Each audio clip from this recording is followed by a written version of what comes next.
네, 한명수 총리를 둘러싼 갑론을박과 문재인 대통령의 움직임은 제가 잠시 뒤 짚어보기로 하고요.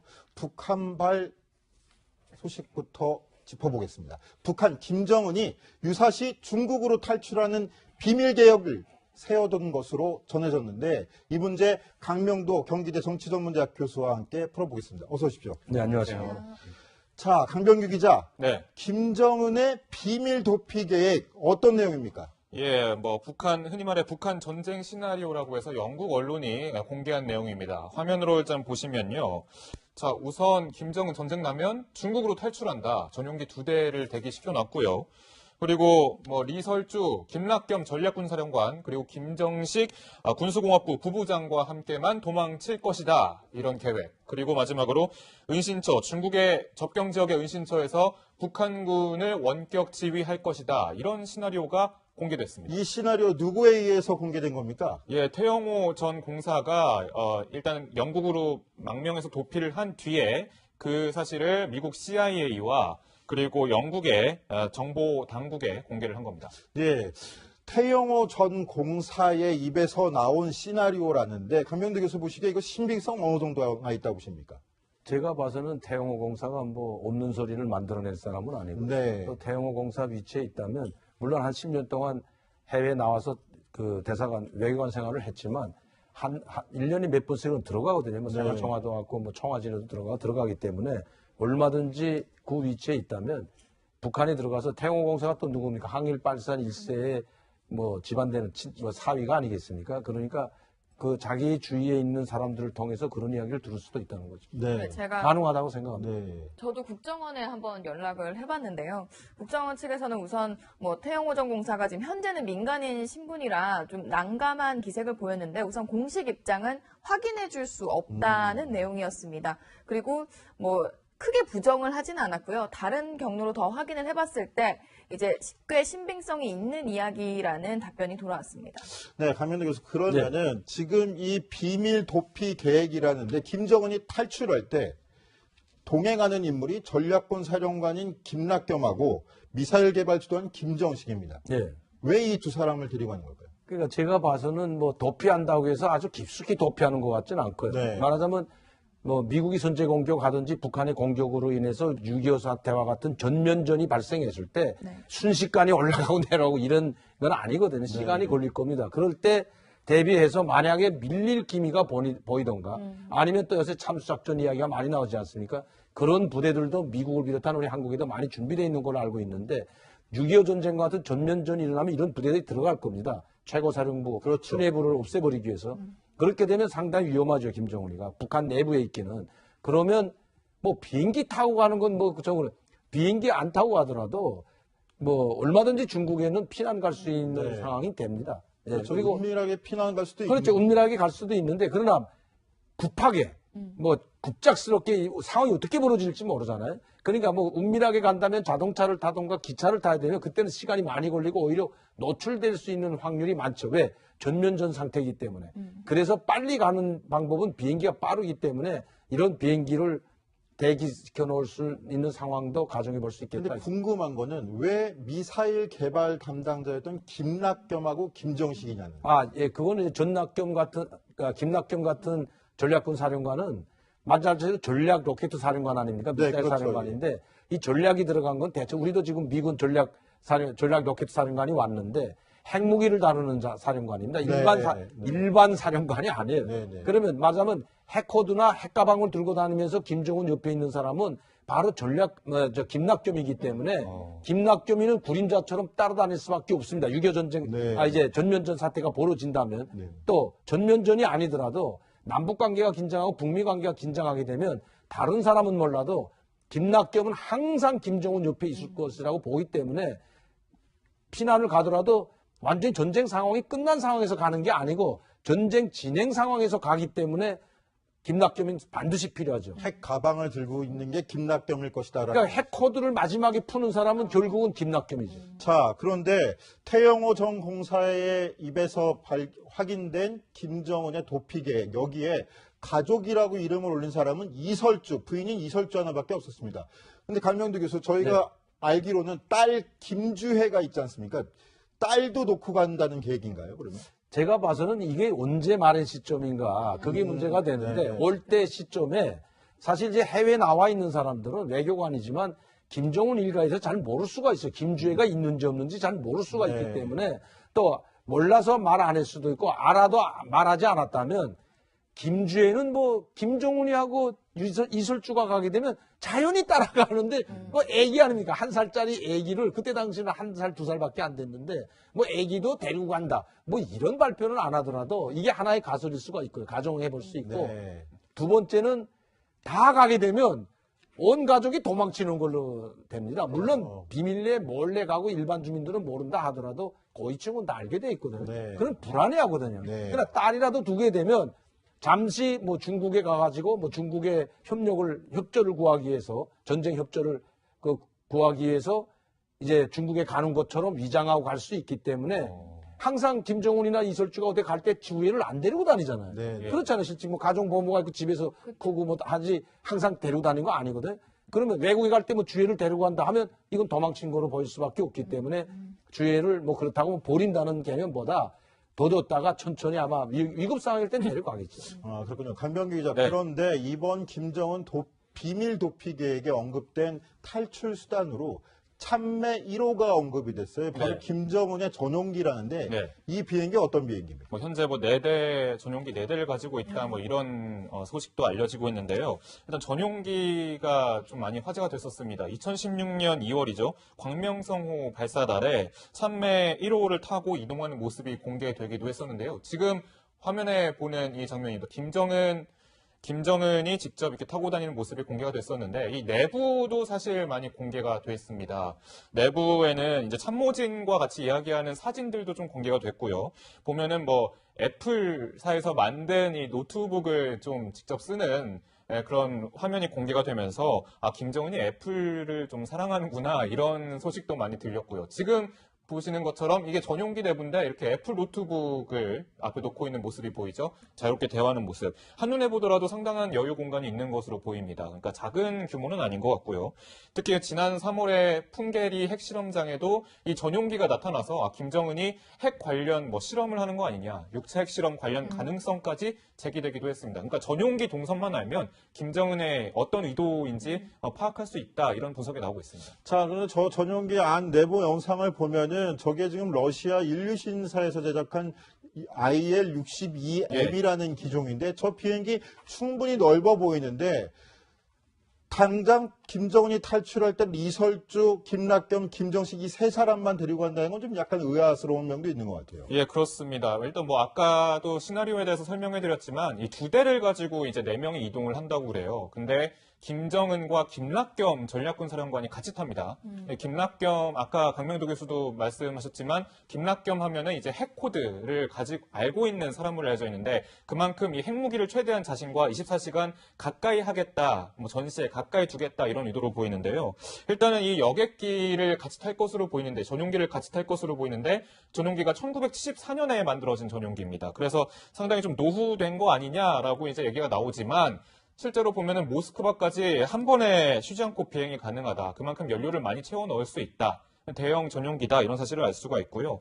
2014년에 인천 아시아 경기대회에 황병서가 갑자기 이제 같이 방문하지 않았습니까? 그렇죠. 촬영에 촬영에 김양건 김양건까지, 같이 예. 3명이서 방문을 했었고 이제 관련 직원들도 같이 왔었는데 그러니까 사실 김정은과 뭐 김낙겸이 두 사람만 탈 수 있는 비행기는 아니라는 겁니다. 그러니까 충분한 여유 공간이 있고 어느 정도 큰 규모의 그런 여객기라는 점을 알 수 있습니다. 자, 저 참매 1호 말고 비행기 말고 또 고급 요트도 또 도피선으로 거론된다면서요? 예, 그렇습니다. 뭐 호화 요트로 좀 알려진 그런 요트를 좀 이용하는 거 아니냐 이런 얘기가 나오는데 이것도 영국 언론이 하나의 도피 수단으로 좀 얘기가 나오고 있습니다. 지금 이제 화면에 얼핏 보이는 이 요트인데요. 이게 얼마냐면요. 한 78억 원 정도 됩니다. 하나로. 상당히 비싼 값인데 내부에는 이렇게 회의 시설도 있고 이렇게 직접 움직일 수가 있습니다. 김정은 현재는 지금 원산항에 지금 정착돼 있다, 정박돼 있다 이렇게 알려져 있는데 김정은의 또 다른 탈출 수단 아니냐 이렇게 전망이 또 나오고 있습니다. 자, 저 요트 생각해보면 그 김정은의 친구죠. 데니스 로드맨 미국 그 NBA 악동 농구 선수가 가가지고 저 요트도 보고 같이 호화 생활도 즐기고 왔었다 이렇게 증언도 하고 그러지 않았었습니까? 예, 예. 자, 그런데 강명두 교수, 만약에 아까 언급하셨지만 김정은이 유사시의 핵심 참모 그리고 가족만 데리고 탈출했다. 그럼 이건 북한 내 수뇌부들은 어느 정도 다 알 텐데 다 알고 그런 있죠. 김정은을 위해서 목숨 바쳐 싸울 사람이 있을까요? 아마 제가 봐서는 도망친다는 개념보다도 작전 지휘를 위해서 최고 사령관이 살아야 이제 작전을 지휘할 수 있고 하나로 뭉치는 신 같은 존재 아닙니까? 네. 신이 죽었다면 포기해버리는 거죠. 그렇기 때문에 이 사람은 살아야 된다는 어떤 개념은 다 가지고 있을 겁니다. 무조건 살아야 된다는, 살려야 된다는 개념은 가지고 있기 때문에 일반 주민이나 병사들까지 알려만 앉으면 전쟁은 끝까지 하죠. 그리고 알리지 않을 것 같아요. 그러니까 비행기 타고 도망치든 뭘 타고 도망치든 김낙겸 하나 데리고 간다는 거 아니겠습니까? 거기 많은 사람들 데리고 가면 거기 있는 많은 사람들이 수뇌부가 다 도망치는 걸로 되기 때문에 그러니까 상당히 혼란이 오는 거죠. 그러니까 이제 김낙겸이나 딱 한두 명만 데리고 이제 간다는 건데 거기 아까 김종식이라는 군수 담당 공업부장 데리고 간다고 나왔는데 상당히 일리 있는 이야기입니다. 왜냐하면 북한은 전시가 되면 전시에는 모든 공장기업소가 다 전시 체제로 변하고요. 군수 공장이 다 산 밑에 이 터널, 그러니까 갱도화돼 있지 않습니까? 그래서 생산을 해야 되기 때문에 군수 물품 생산 지휘 라인이 바로 김정식입니다. 네. 그러니까 이런 약간 치밀하게 좀 준비하느라고 한 것 같다. 다른 사람 다 고두절미하고 딱 필요한 두 사람만 데리고 가는 거는 마지막까지 전쟁을 한번 해보겠다는 그런 의도가 아닌가 이렇게 볼 수 있는 겁니다. 자, 그런데 이 계획이 미국이 참수작전을 실행하거나 유사시라는 전제 조건이 달린 탈출 계획인데 탈출 지역이 중국이에요. 과연 중국에서 김정은을 받아줄 가능성이 있을까요? 저는 두 가지로 받아줄 가능성이 있다고 보는데 하나는 뭐냐면 먼저 공격하지 않았을 때 북한이 공격하지 않고 지금 선제 공격이나 참수작전이 작년도부터 나오는 이야기거든요. 네. 작년 지금 8월부터 이야기가 나오지 않습니까? 그리고 9월에 5차 핵실험 한다면 완전히 참수작전 선제 공격 훈련까지 하고 있다고 막 보도가 되지 않았습니까? 그렇기 때문에 만약 경우 미국이 참수작전 하든지 선제 공격을 하든지 예방 전쟁을 해서 전쟁이 전면전으로 확장됐을 때 책임을 누구에게 했냐 이게 문제죠. 그러면 미국에게 있다고 보여지면 중국은 받아줍니다. 저는 그건 뭐 공식적으로라도 받아줄 것 같아요. 왜? 중국도 그렇게 발표를 했고요.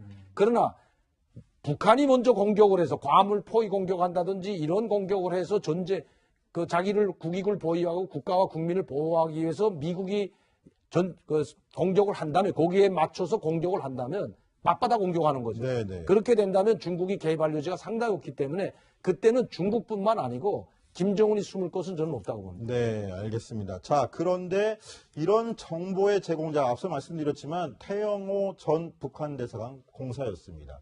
태영호 전 공사가 지난해 12월 탈북 기자간담회에서 밝힌 심경, 한번 목소리로 직접 들어보시기 바랍니다.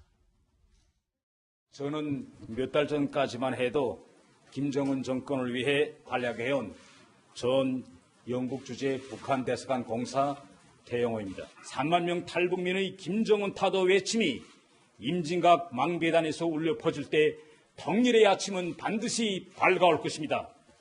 통일된 대한민국 만세! 자, 강명도 교수님, 태영호 전 공사가 지난해 12월 우리나라 땅을 밟고서 저 탈북 기자회견을 하기 전에 우리나라에 들어오기 전에 영국 정보기관에 이런 이야기를 했다는 건데요. 영국 정보기관에 이 이야기를 하고 들어온 이유는 뭘까요? 근데 이유보다도요, 정보기관에 자기 보호를 요청했기 때문에 저하고 지금 케이스가 비슷해요. 제가 원래 한국 오기 전에 미국 대사관에 있었거든요. 그러니까 보호 신청하고 미국으로 망명하겠다는 망명 신청을 할 때면 정보기관에 자기가 알고 있는 정보를 다 이야기하게 되어 있습니다. 내가 어떤 중요한 정보를 가지고 있다고 해야 자기 몸값도 올라가고 보호도 더 잘해줄 거 아니겠습니까? 그러니까 내가 누구고 내가 어떤 정보를 가지고 있다. 이래서 자기가 가지고 있는 기본적인 정보는 이제 영국 정보기관과 미국 CIA 그 정보기관에 다 거반 다 이야기하지 않았을까. 그렇게 생각해 볼 수가 있는 거죠. 자, 그러면은 도리어 그런 고급 정보를 알고 있으면 한국 가지 말고 우리한테 있어라 이렇게 요청하는 경우는 없나요? 강명도 교수께는 그런 요청 없었습니까? 근데 왜 그러냐면 미국에 간 사람도 많죠. 영국에 간 사람도 있고 고위층들이 직접 저 3국에서 미국행, 영국행, 유럽행 택한 사람들이 상당히 많은데 제가 봐서는 이 태영호 공사도 처음에 우리하고 연계가 돼 있었던 거기 때문에 그게 발표하지 않았습니까? 우리 쪽하고 연계가 돼가지고 이제 자기가 오겠다는, 우리한테 오겠다고 싶은 것을 먼저 말했기 때문에 한국에 오고 싶다는 이야기를. 만약에 영국에 있겠다 아니면 미국에, 영국은 제가 봐서는 좀 위험할 것 같아요. 영국 상황. 왜? 영국이라는 나라는 그때 당시만 해도 EU에 속해 있었기 때문에 유럽 전체를 요건 없이 다닐 수 있는 나라입니다. 그러니까 그게 독일 비롯해가지고 공작원들이 많이 나가 있거든요. 심지어 뭐 유럽인들 납치까지 하지 않았습니까? 그렇기 때문에 영국은 위험한데 미국에 가려고 했을 거는 같아요. 미국에는 좀 안전하다 생각하고 가려고 했을 수는 있지만 먼저 우리한테 요청을 했기 때문에 그러면 미국이나 영국에 떨어지겠다고 하면 가로챈 걸로 됐잖아요. 사실. 네, 그렇죠. 그렇기 때문에 그럴 수는 없는 거죠. 자, 그런데 시청자분들이 이게 가장 궁금하셨을 것 같아요. 김정은이 저렇게 맨날 미국하고 직접 대적하겠다고 그래서 떵떵거리면서 전쟁 벌이겠다고 하는데 실상은 이런 비밀 탈출 계획까지 세워놓고 도망갈 생각하고 있는 거 아니냐. 김정일 시대랑 김일성 시대에도 이런 계획이 있었겠느냐라는 걸 궁금해하실 것 같은데 어떻게 보십니까? 네, 이산 뭐 이렇게 뭐 무서워서 도망가는 거라고는 보지 않고 결사항전 마지막까지 하겠다는 의지이기 때문에 더 위험하다고 보여지거든요. 아, 이게 더 위험한 이게 만약에 계획이다. 중국에 가가지고 전략권 이제 말해서 전략사령관, 로켓 사령관 김낙점이까지 데려간다는 건 마지막 한 방에 몰락하는 순간에 핵무기 터치겠다는 거거든요. 물론 그게 중국이 그걸 허락할지 안 할지는 모르겠지만 일단 마지막까지 싸우겠다는 의지가 있기 때문에 상당히 더 위험하다고 제가 보여지고요. 그리고 옛날에도 그랬습니다. 옛날에는 뭐 핵무기가 없었으니까 이렇게 뭐 핵실험 한 번도 하지 않을 때고 핵무기를 개발하고 있는 당시였기 때문에 그렇지만 93년도, 94년도 폭격설이 나오지 않았습니까?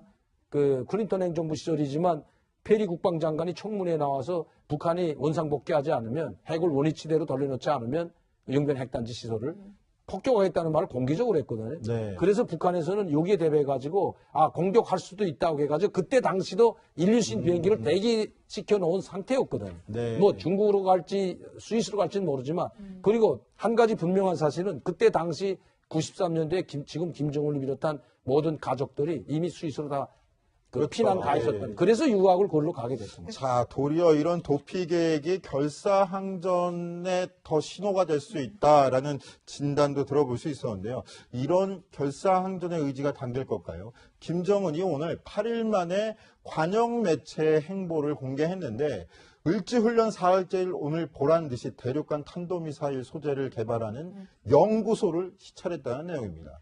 자, 이현수 기자, 어떤 연구소였습니까? 네, 8일 만에 등장을 했는데요. 매우 밝은 표정으로 이 ICBM을 만드는 그 소재를 개발하는 연구소에 방문을 했습니다. 과학자들을 격려하고 지금 방금 보셨지만 정말 활짝 밝은 모습으로 시찰에 나서는 모습인데요. 보통 현지 지도는 며칠에 갔는지 알려지진 않지만 보통 공개한 전날 갔을 거란 관측이 나오는데 어제 같은 경우는 미 군 수뇌부가 오산 기지를 찾아서 기자회견을 했던 날인데 아마 그거에 대한 맞불성 성격의 공개 행사가 아니냐라는 분석이 나오고 있습니다. 자, 이현수 기자, 그런데 북한 보도 내용을 보니까 김정은이 연구소 찾아가지고 지시한 내용이 있습니다. 네. 고체 엔진 꽝꽝 개발하라 이렇게 지시를 했는데 네. 왜 고체 엔진을 강조한 겁니까? 이게 꽝꽝 생산하라는 표현도 참 신기하잖아요. 네. 그러니까 보통 꽝꽝이 어디 부딪힐 때 나는 소리인데 검색을 해보니까 기세 좋게 일이 진행되는 모양이라는 뜻도 있더라고요. 그만큼 이제 고체 엔진 생산에 박차를 가해라 이런 뜻이었던 것 같은데요. 고체 엔진으로 가는 미사일과 액체 연료가 들어가는 이제 엔진으로 나눌 수 있는데요. 보통 최근에 쐈던 이제 화성형 같은 경우는 액체 연료가 들어갑니다. 근데 고체 연료가 액체 연료보다 훨씬 안정적이고 무엇보다 언제든지 준비해서 기습 발사를 할 수 있다라는 점 때문에 아마 고체 연료가 들어가는 엔진 개발에 좀 더 박차를 가해라라고 김정은이 강조를 한 것 같습니다. 자, 강명도 교수께 이거 한번 여쭤보시면 김정은이 집권한 이후에 유독 우리가 전략무기다. 우리 남한으로 봐서도 좀 꽁꽁 숨겨야 될 만한 미사일 개발 모습, 공장, 연구소까지 시찰한 걸 다 공개하고 보여주는데 이거 어떤 의도가 있는 거라고 보입니까? 심지어 뭐 전략 로켓 터널까지 그러니까요, 창고까지 네. 한번 까불려면 까불하는 식인데 네. 그러니까 지금 김정은은 제가 그 김정은의 의도를 지금 파악해 보면 먼저 공격할 의도는 없어요, 진짜. 네. 자기 체제를 지키겠다는 겁니다. 그러나 만에 하나라도 나를 참수작전 하든지 나를 죽이려고 하든지 아니면 북한에 대한 선제 공격을 하면 다 죽이겠다는 의도가 있는데 우리 이런 무기를 가지고 그냥 혼자만 당하지는 않겠다. 그러니까 우리를 건드리지 말라. 이게 지금 김정일의 답변인 것 같습니다. 네, 그렇군요. 자, 이런 가운데 전직 주한미군 사령관이 한국의 동의 없이도 북한을 공격할 수 있다. 이렇게 밝혔습니다. 이는 지난번 문재인 대통령 발언과 상충되는 내용인데 당시의 문재인 대통령 발언부터 한번 직접 들어보시죠. 대한민국의 동의 없이 군사행동을 결정할 수 없습니다. 정부는 모든 것을 걸고 전쟁만은 막을 것입니다. 네, 지금 일단 전 주한미군 사령관의 발언을 좀 더 해석을 해보면 이건 전시 상황을 좀 염두에 둔 것은 아니고요.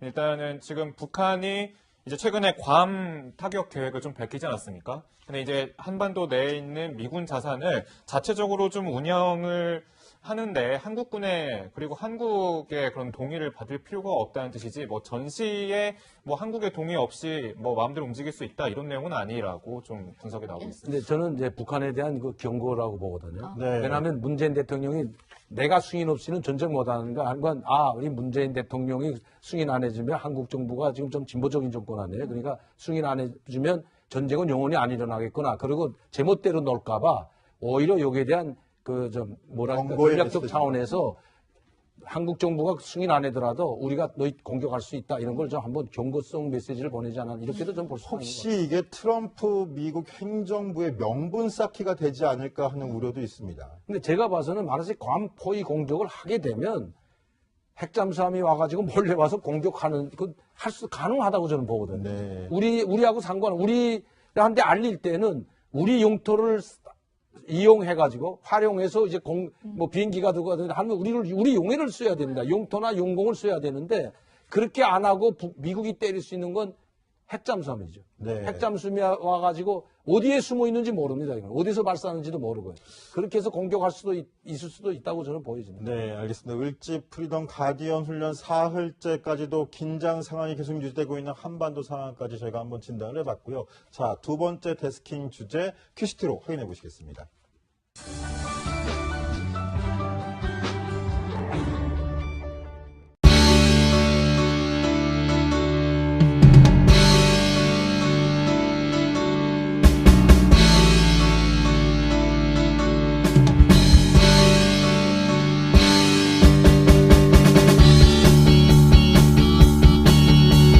삼국에서 미국행, 영국행, 유럽행 택한 사람들이 상당히 많은데 제가 봐서는 이 태영호 공사도 처음에 우리하고 연계가 돼 있었던 거기 때문에 그게 발표하지 않았습니까? 우리 쪽하고 연계가 돼가지고 이제 자기가 우리한테 오겠다고 싶은 것을 먼저 말했기 때문에 한국에 오고 싶다는 이야기를 만약에 영국에 있겠다 아니면 미국에 영국은 제가 봐서는 좀 위험할 것 같아요. 영국 상황. 왜? 영국이라는 나라는 그때 당시만 해도 EU에 속해 있었기 때문에 유럽 전체를 요건 없이 다닐 수 있는 나라입니다. 그러니까 그게 독일 비롯해가지고 공작원들이 많이 나가 있거든요.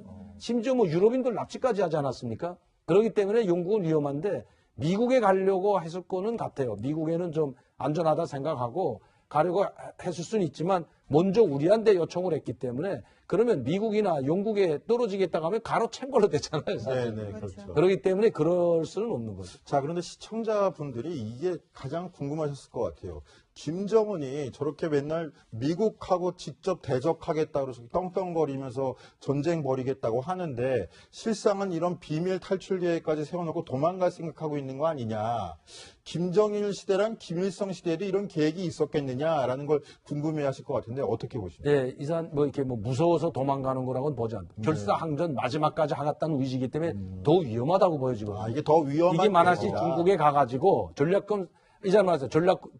전략사령관, 로켓 사령관 김낙겸이까지 데려간다는 건 마지막 한 방에 몰락하는 순간에 핵무기 터치겠다는 거거든요.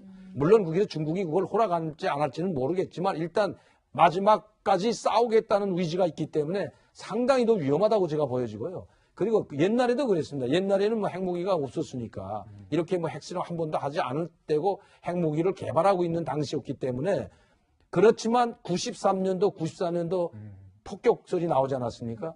그 클린턴 행정부 시절이지만 페리 국방장관이 청문회에 나와서 북한이 원상복귀하지 않으면 핵을 원위치대로 돌려놓지 않으면 영변 핵단지 시설을 폭격하겠다는 말을 공개적으로 했거든요. 네. 그래서 북한에서는 여기에 대비해가지고 공격할 수도 있다고 해가지고 그때 당시도 인류신 비행기를 대기시켜 놓은 상태였거든요. 네. 뭐 중국으로 갈지 스위스로 갈지는 모르지만 그리고 한 가지 분명한 사실은 그때 당시 93년도에 지금 김정은을 비롯한 모든 가족들이 이미 스위스로 다 그렇죠. 피난 가 있었던. 예. 그래서 유학을 그걸로 가게 됐습니다. 자, 도리어 이런 도피 계획이 결사항전에 더 신호가 될 수 있다라는 진단도 들어볼 수 있었는데요. 이런 결사항전의 의지가 담길 걸까요? 김정은이 오늘 8일 만에 관영 매체 행보를 공개했는데 을지훈련 사흘째를 오늘 보란 듯이 대륙간 탄도미사일 소재를 개발하는 연구소를 시찰했다는 내용입니다. 자, 이현수 기자, 어떤 연구소였습니까? 네, 8일 만에 등장을 했는데요. 매우 밝은 표정으로 이 ICBM을 만드는 그 소재를 개발하는 연구소에 방문을 했습니다.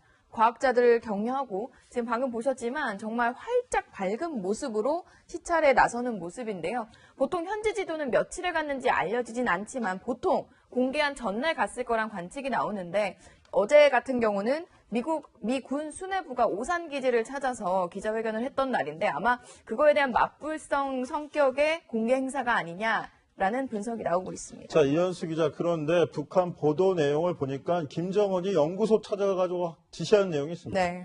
고체 엔진 꽝꽝 개발해라 이렇게 지시를 했는데 네. 왜 고체 한명수 총리를 둘러싼 갑론을박과 문재인 대통령의 움직임은 제가 잠시 뒤 짚어보기로 하고요. 북한발 소식부터 짚어보겠습니다. 북한 김정은이 유사시 중국으로 탈출하는 비밀계획을 세워둔 것으로 전해졌는데 이 문제 강명도 경기대 정치전문대학 교수와 함께 풀어보겠습니다. 어서 오십시오. 네, 안녕하세요. 자, 강병규 기자. 네. 김정은의 비밀 도피 계획 어떤 내용입니까? 예, 북한, 흔히 말해 북한 전쟁 시나리오라고 해서 영국 언론이 공개한 내용입니다. 화면으로 일단 보시면요. 자, 우선 김정은 전쟁 나면 중국으로 탈출한다. 전용기 2대를 대기시켜 놨고요.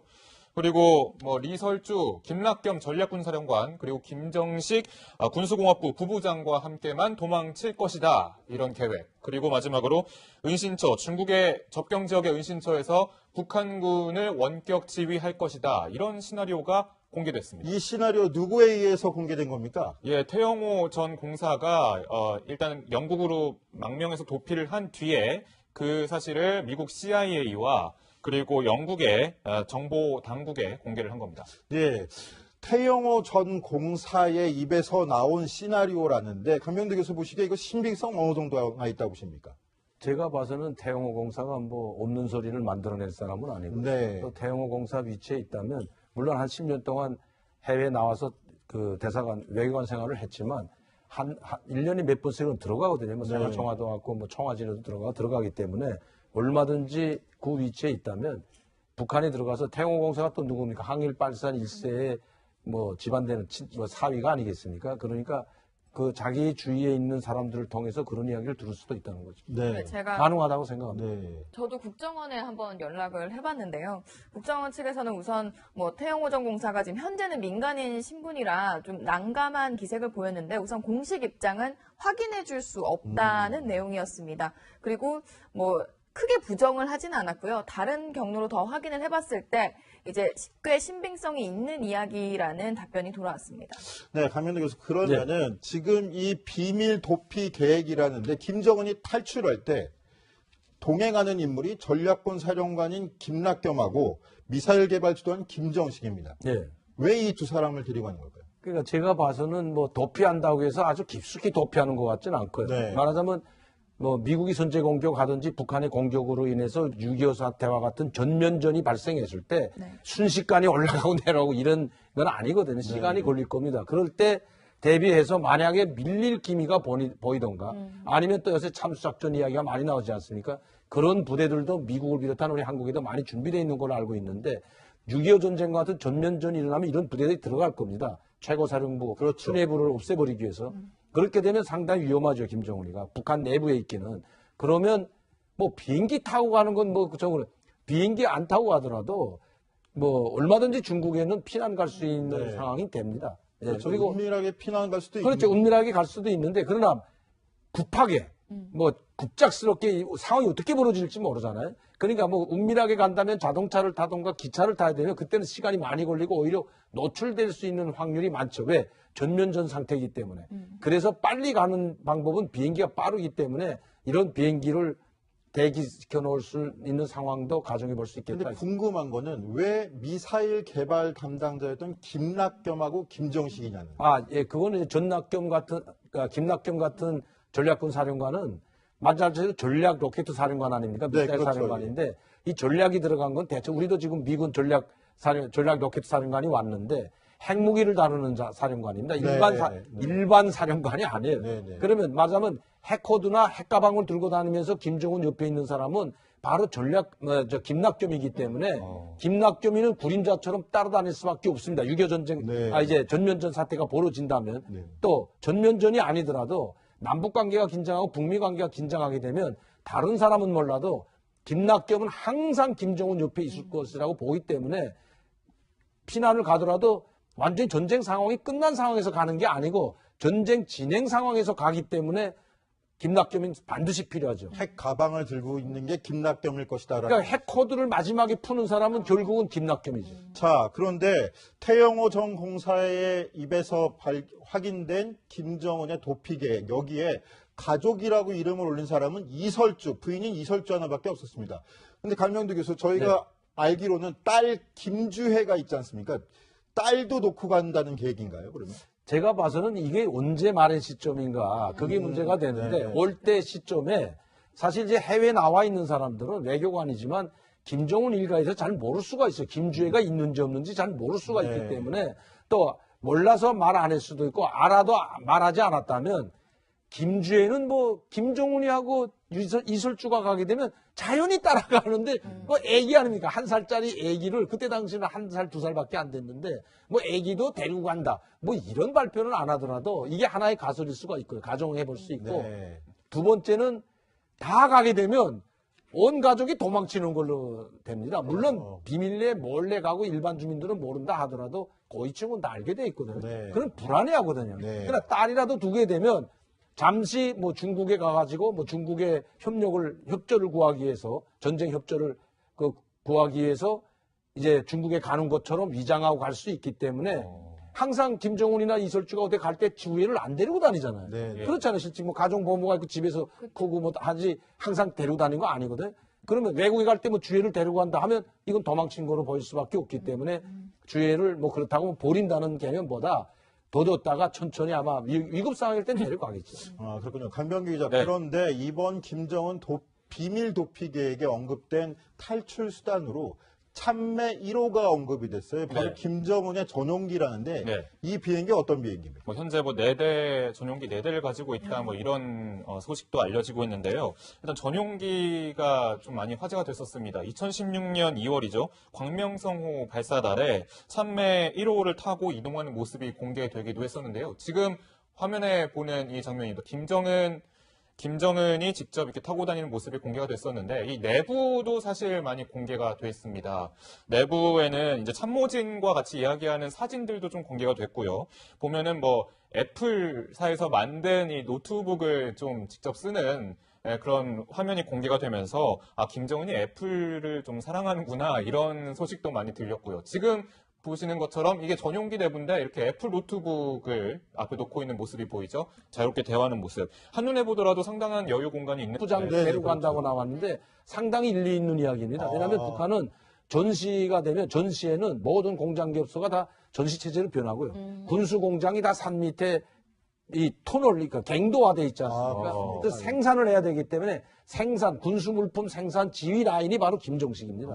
그러니까 이런 약간 치밀하게 좀 준비하느라고 한 것 같다. 다른 사람 다 고두절미하고 딱 필요한 2사람만 데리고 가는 거는 마지막까지 전쟁을 한번 해보겠다는 그런 의도가 아닌가 이렇게 볼 수 있는 겁니다. 자, 그런데 이 계획이 미국이 참수작전을 실행하거나 유사시라는 전제 조건이 달린 탈출 계획인데 탈출 지역이 중국이에요. 과연 중국에서 김정은을 받아줄 가능성이 있을까요? 저는 2가지로 받아줄 가능성이 있다고 보는데 하나는 뭐냐면 먼저 공격하지 않았을 때, 북한이 공격하지 않고, 지금 선제 공격이나 참수작전이 작년도부터 나오는 이야기거든요. 네, 그렇죠. 작년 지금 8월부터 이야기가 나오지 않습니까? 그리고 9월에 5차 핵실험 한다면 완전히 참수작전, 선제 공격, 훈련까지 하고 있다고 막 보도가 되지 않았습니까? 그렇기 때문에 만약 경우 미국이 참수작전 하든지, 선제 공격을 하든지, 예방전쟁을 해서 전쟁이 전면전으로 확장됐을 때에 책임을 누구에게 했냐. 이게 문제죠. 그러면 미국에 있다고 보여지면 중국은 받아줍니다. 저는 그건 뭐 공식적으로라도 받아줄 것 같아요. 왜? 중국도 그렇게 발표를 했고요.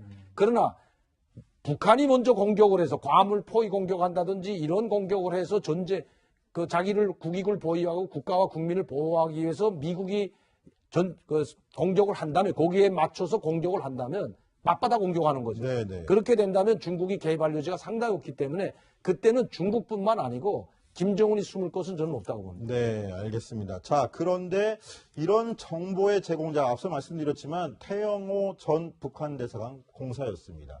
태영호 전 공사가 지난해 12월 탈북 기자간담회에서 밝힌 심경, 한번 목소리로 직접 들어보시기 바랍니다. 저는 몇 달 전까지만 해도 김정은 정권을 위해 활약해온 전 영국 주재 북한 대사관 공사 태영호입니다. 3만 명 탈북민의 김정은 타도 외침이 임진각 망배단에서 울려 퍼질 때 통일의 아침은 반드시 밝아올 것입니다. 통일된 대한민국 만세! 자, 강명도 교수님, 태영호 전 공사가 지난해 12월 우리나라 땅을 밟고서 저 탈북 기자회견을 하기 전에 우리나라에 들어오기 전에 영국 정보기관에 이런 이야기를 했다는 건데요. 영국 정보기관에 이 이야기를 하고 들어온 이유는 뭘까요? 근데 이유보다도요, 정보기관에 자기 보호를 요청했기 때문에 저하고 지금 케이스가 비슷해요. 제가 원래 한국 오기 전에 미국 대사관에 있었거든요. 그러니까 보호 신청하고 미국으로 망명하겠다는 망명 신청을 할 때면 정보기관에 자기가 알고 있는 정보를 다 이야기하게 되어 있습니다. 내가 어떤 중요한 정보를 가지고 있다고 해야 자기 몸값도 올라가고 보호도 더 잘해줄 거 아니겠습니까? 그러니까 내가 누구고 내가 어떤 정보를 가지고 있다. 이래서 자기가 가지고 있는 기본적인 정보는 이제 영국 정보기관과 미국 CIA 그 정보기관에 다 거반 다 이야기하지 않았을까. 그렇게 생각해 볼 수가 있는 거죠. 자, 그러면은 도리어 그런 고급 정보를 알고 있으면 한국 가지 말고 우리한테 있어라 이렇게 요청하는 경우는 없나요? 강명도 교수께는 그런 요청 없었습니까? 근데 왜 그러냐면 미국에 간 사람도 많죠. 영국에 간 사람도 있고 고위층들이 직접 된 것으로 보입니다. 그러니까 작은 규모는 아닌 것 같고요. 특히 지난 3월에 풍계리 핵실험장에도 이 전용기가 나타나서 김정은이 핵 관련 실험을 하는 거 아니냐, 육차 핵실험 관련 가능성까지 제기되기도 했습니다. 그러니까 전용기 동선만 알면 김정은의 어떤 의도인지 파악할 수 있다, 이런 분석이 나오고 있습니다. 자, 그런데 저 전용기 안 내부 영상을 보면은 저게 지금 러시아 인류신사에서 제작한 IL-62 M이라는 기종인데 저 비행기 충분히 넓어 보이는데 당장 김정은이 탈출할 때 리설주, 김락겸, 김정식 이 세 사람만 데리고 간다는 건 좀 약간 의아스러운 면도 있는 것 같아요. 예, 그렇습니다. 일단 아까도 시나리오에 대해서 설명해드렸지만 이 두 대를 가지고 이제 4명이 이동을 한다고 그래요. 근데 김정은과 김락겸 전략군 사령관이 같이 탑니다. 김락겸, 아까 강명도 교수도 말씀하셨지만 김락겸 하면은 이제 핵코드를 알고 있는 사람으로 알려져 있는데 그만큼 이 핵무기를 최대한 자신과 24시간 가까이 하겠다, 전시에 가까이 두겠다, 이런 의도로 보이는데요. 일단은 이 여객기를 같이 탈 것으로 보이는데, 전용기를 같이 탈 것으로 보이는데 전용기가 1974년에 만들어진 전용기입니다. 그래서 상당히 좀 노후된 거 아니냐라고 이제 얘기가 나오지만 실제로 보면은 모스크바까지 한 번에 쉬지 않고 비행이 가능하다. 그만큼 연료를 많이 채워 넣을 수 있다. 대형 전용기다, 이런 사실을 알 수가 있고요. 2014년에 인천 아시아 경기대회에 황병서가 갑자기 이제 같이 방문하지 않았습니까? 그렇죠. 촬영에 촬영에 김양건 같이 3명이서 방문을 했었고 이제 관련 직원들도 같이 왔었는데, 그러니까 사실 김정은과 김락겸이 두 사람만 탈 수 있는 비행기는 아니라는 겁니다. 그러니까 충분한 여유 공간이 있고 어느 정도 큰 규모의 그런 여객기라는 점을 알 수 있습니다. 자, 저 참매 1호 말고 비행기 말고 또 고급 요트도 또 도피수단으로 거론된다면서요? 예, 그렇습니다. 호화 요트로 좀 알려진 그런 요트를 좀 이용하는 거 아니냐, 이런 얘기가 나오는데 이것도 영국 언론이 하나의 도피 수단으로 좀 얘기가 나오고 있습니다. 지금 이제 화면에 얼핏 보이는 이 요트인데요. 얼마냐면요. 한 78억 원 정도 됩니다. 하나로. 상당히 비싼 값인데 내부에는 이렇게 회의 시설도 있고 이렇게 직접 움직일 수가 있습니다. 이 김정은 현재는 지금 원산항에 지금 정착돼 있다, 정박돼 있다 이렇게 알려져 있는데 김정은의 또 다른 탈출 수단 아니냐 이렇게 전망이 또 나오고 있습니다. 자, 저 요트 생각해 보면 그 김정은의 친구죠. 데니스 로드맨 미국 그 NBA 악동 농구 선수가 가가지고 저 요트도 보고 같이 호화 생활도 즐기고 왔었다 이렇게 증언도 하고 그러지 않았었습니까? 예, 예. 자, 그런데 강명두 교수 만약에 아까 언급하셨지만 김정은이 유사시의 핵심 참모 그리고 가족만 데리고 탈출했다. 그럼 이건 북한의 수뇌부들은 어느 정도 다 알 텐데 다 알고 그런 있죠. 김정은을 위해서 목숨 바쳐 싸울 사람이 있을까요? 아마 제가 봐서는 도망친다는 개념보다도 작전 지휘를 위해서 최고 사령관이 살아야 이제 작전을 지휘할 수 있고 하나로 뭉치는 신 같은 존재 아닙니까? 네. 신이 죽었다면 포기해버리는 거죠. 그렇기 때문에 이 사람은 살아야 된다는 어떤 개념은 다 가지고 있을 겁니다. 무조건 살아야 된다는, 살려야 된다는 개념은 가지고 있기 때문에 일반 주민이나 병사들까지 알려만 앉으면 전쟁은 끝까지 하죠. 그리고 알리지 않을 것 같아요. 그러니까 비행기 타고 도망치든 뭘 타고 도망치든 김낙겸 하나 데리고 간다는 거 아니겠습니까? 거기 많은 사람들 데리고 가면 거기 있는 많은 사람들이 수뇌부가 다 도망치는 걸로 되기 때문에 그러니까 상당히 혼란이 오는 거죠. 그러니까 이제 김낙겸이나 딱 한두 명만 데리고 이제 간다는 건데 거기 아까 김종식이라는 군수 담당 공업